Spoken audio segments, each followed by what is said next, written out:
I really need to position this camera better. Yeah. But doing things correctly takes a little of the charm out of it. It takes time and effort. I'm not a big fan of either. Honestly, if I can avoid them. Not a fan of time? Yeah. I just prefer to operate outside of time constraints. Time and space. I mean, definitely. Like Goku. So, you know what we could do is we could actually overlay your intro music, and then just the intro of each video is you just fucking with the phone. Definitely. I'm totally into the right position. I'm totally down with that. Yeah, that sounds fun. That work right there? Yeah. That's a weird... Yeah, whatever. Oh god, there we go. I think our heads look tinier from this angle. Yes, but I mean, at least our narcissism shows through. It's like fisheye. I hate, actually, there is a point to doing the video that I hate seeing myself in the video because I will hyper analyze that, being the person that I am the entire time. I have so many ears. Right. What the fuck is that all about? 2?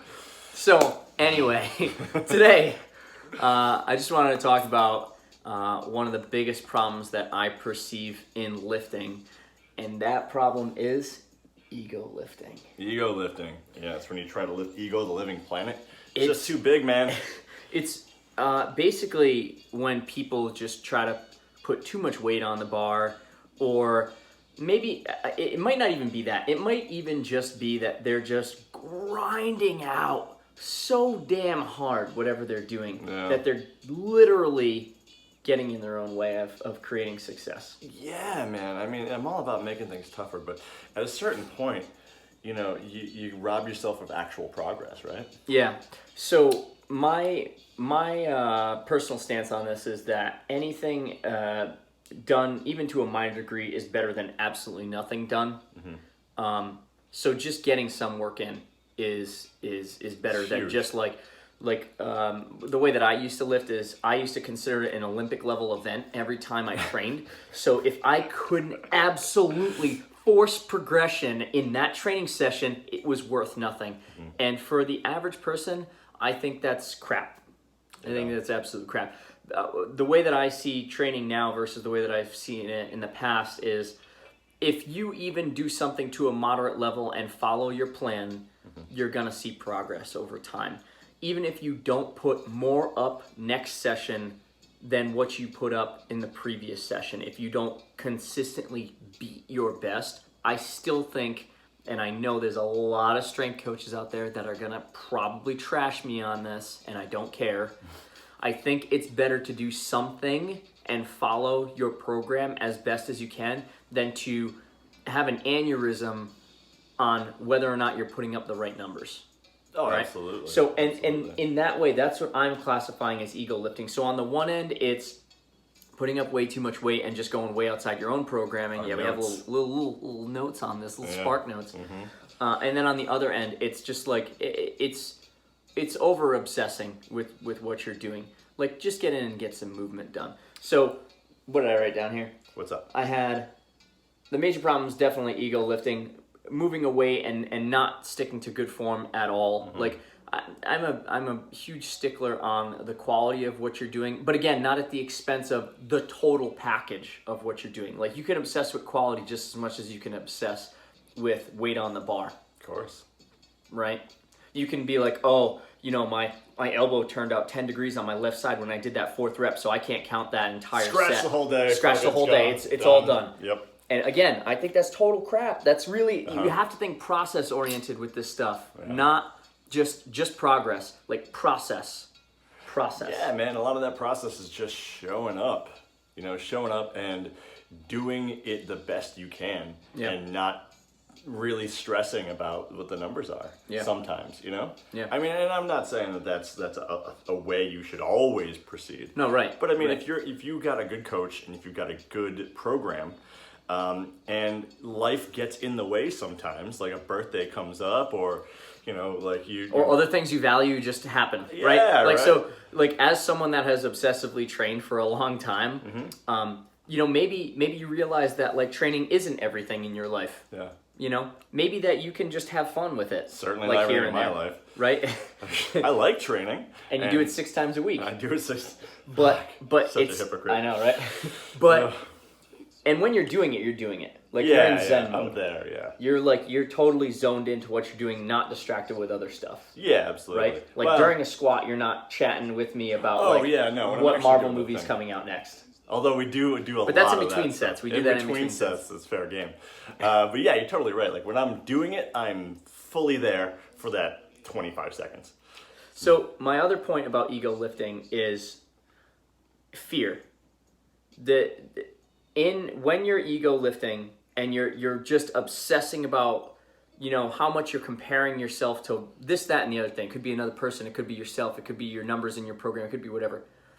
When you're lifting, if you are lifting out of fear instead of just lifting out of feeling good, the psychological side of this stuff, you're probably going in the wrong direction.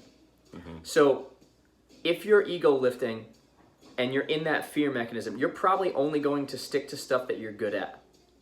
Oh, yeah, absolutely. That is one of my major points about anti-ego lifting. Like, if you're afraid to look weak in a gym, you're not there for the right reasons. So, in your mind, you must separate the things that will make you better, the things that will put pressure on you, that will actually influence you getting stronger. Yeah. And separate those from the things or the days or the sessions that you're testing your best. Absolutely. Right? Your training session should be devoted to progress and the process of making progress over time. Measuring that progress might not be a session-to-session, set-to-set thing. It might take more time than that, depending on your level of proficiency. Yeah, absolutely. It's not a linear thing.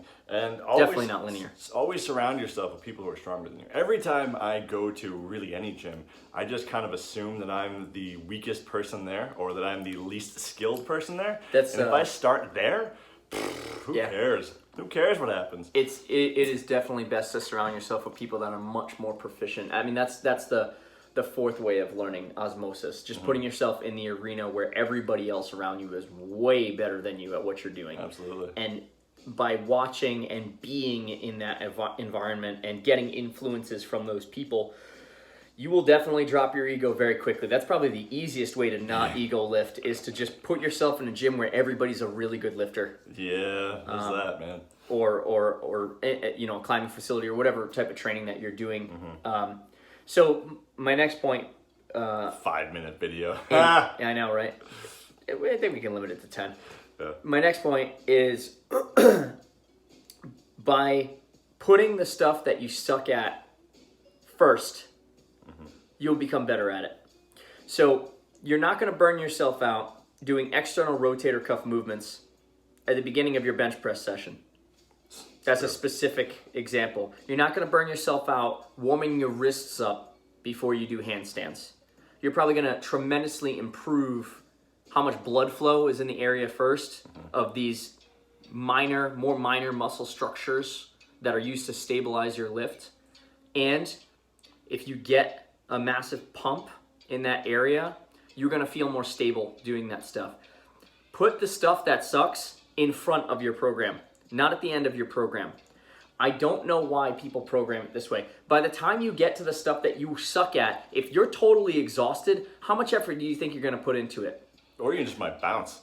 Just like, I already did my main stuff, right. So I'm good with all the extra crap. That's how I program for AJ a lot, is I put the stuff that I know is going to warm him up ahead. It's always very humbling, too, before I go into a 200-pound whatever. Yeah. I struggle with like a 20-pound external rotation. It's like, that's still... Man, I'm still bad at this. A decent amount of weight to be isolating in your external rotator, just so you know. Okay, so for this example, a 10-pound external rotation. Yeah. That's definitely how it started. I mean, I had a tone rotator cuff, so. It's true. What else did I write down for this stuff? Test day is your day to celebrate. Mm-hmm. Test day. Not every single session.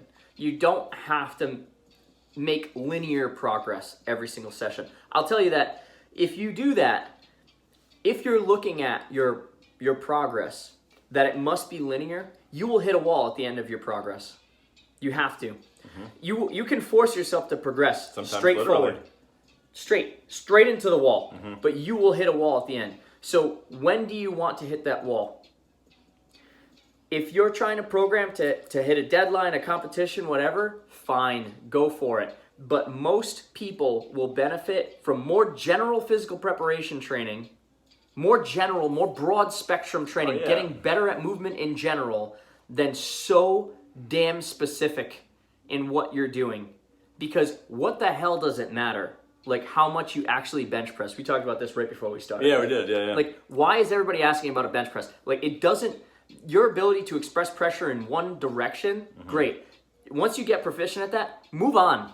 Yeah. Like, you're done. You did it. And unless you're going to be a bench press specialist or a squat specialist or a weightlifter, we're totally fine to do that if that's what you want to do.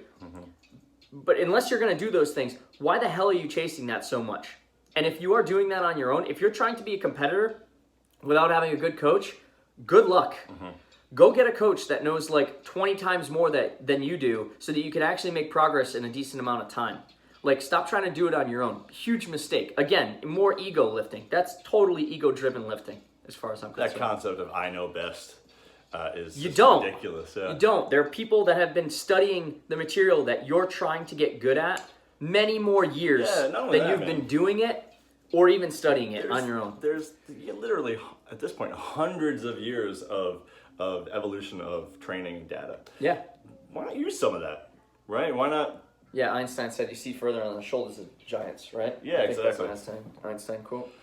We're going to attribute to him regardless. It's Einstein. I said it was Einstein, and therefore it's true. It's on the internet. Yeah, why make things easier when you can make them harder? Yeah, the pressure of putting yourself in a position of disadvantage, that was probably my major thing when we first started doing this. Yeah, that's true. Put yourself in a position of disadvantage. Break both your legs before you lift. No, kidding. Every time. Put so much weight on that your spine just collapses. No. You want to leverage weight so that the lift becomes more difficult for you.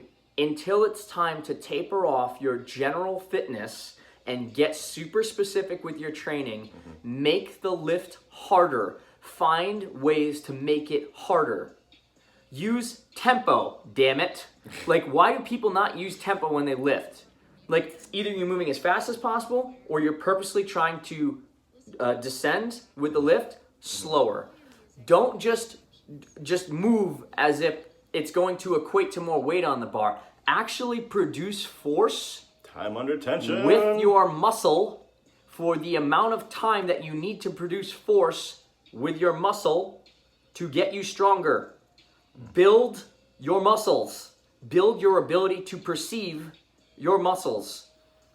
Put pressure on and through your body with tension. That's what it is. Strength is about opposing pressure. Yeah, exactly. That's the definition, literal definition of pressure. When I hit that. Oh, yeah. What else we got? Wrapping this up At the 45-minute mark. Yeah.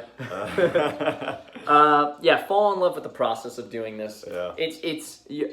If you have a good coach that's gonna push you forward when you need to be pushed forward, you have to be willing to suck. Sucking at it is level 1. Actually, it's level 2. Dave Tate said you go from shit to suck, and then eventually you hit good. I hate to hyphenate those two words. and then great later on. Great doesn't come for 8 to 10 years. Okay, you're gonna go from shit to suck. So just put yourself in the mindset that you are terrible at this, and that's okay. There's nothing wrong with being terrible at something that you just started. It's true.